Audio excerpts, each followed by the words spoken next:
Chinese spy balloon didn't collect information over US, the Pentagon says.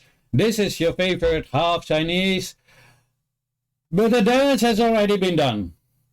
But why do you still call it a spy balloon? Wouldn't you say that if you concluded that it wasn't a spy balloon, that you would not call it a spy balloon? So why do you still call it a spy balloon when they have concluded it is not a spy balloon? The appropriate name would be a weather balloon. They should say the wrongly accused Chinese weather balloon was a real Chinese weather balloon and was not spying. Should be the headline. But that headline would really vindicate the Chinese. While when you keep calling it a Chinese spy balloon, then in the heads of people it is actually being reinforced by repetition. So why do they insist on keep calling it that instead of the right name, a Chinese weather balloon? Because if they would, the narrative would be dead. Let's see what they have to say. Washington, June 29, Reuters, a Chinese spy balloon that flew over the United States earlier this year before being shut down did not collect information. As it went across the country, the Pentagon said on Thursday. Again, a deliberate attempt of wrong storytelling. It should be a Chinese weather balloon that flew over the United States earlier this year that was accused of spying or being a spy balloon before being shut down did not collect information as it went across the country, the Pentagon said on Thursday.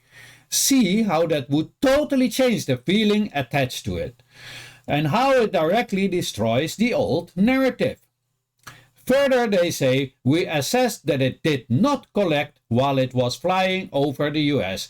Pentagon spokesman Brigadier General Pat Ryder told reporters.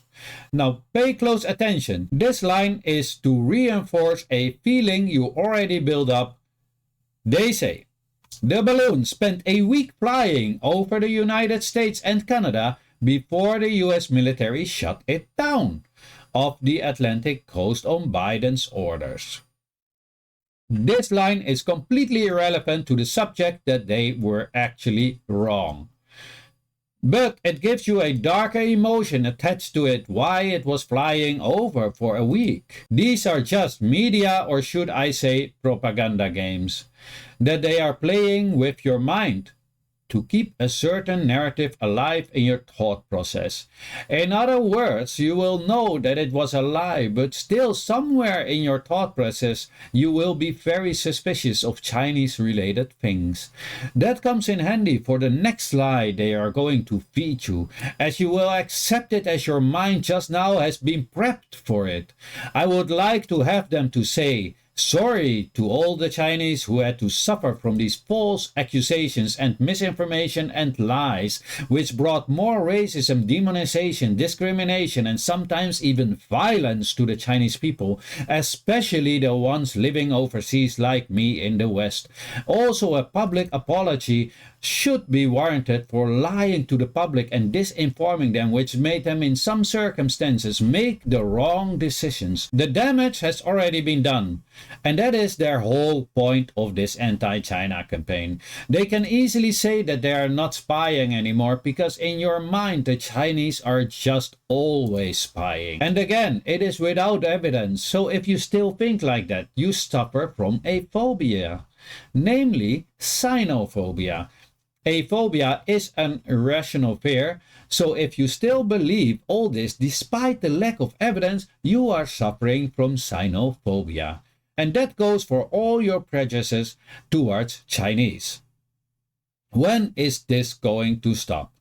And for the people who attack the Chinese over this fake story, would you now also be so brave and respectable to tell those Chinese people that you were wrong and sorry? Or will you keep silent? Or will you now also be as upset as you was with the Chinese people over this fake story, with your news media and or government for blatantly lying to you and setting you up to make the wrong decisions?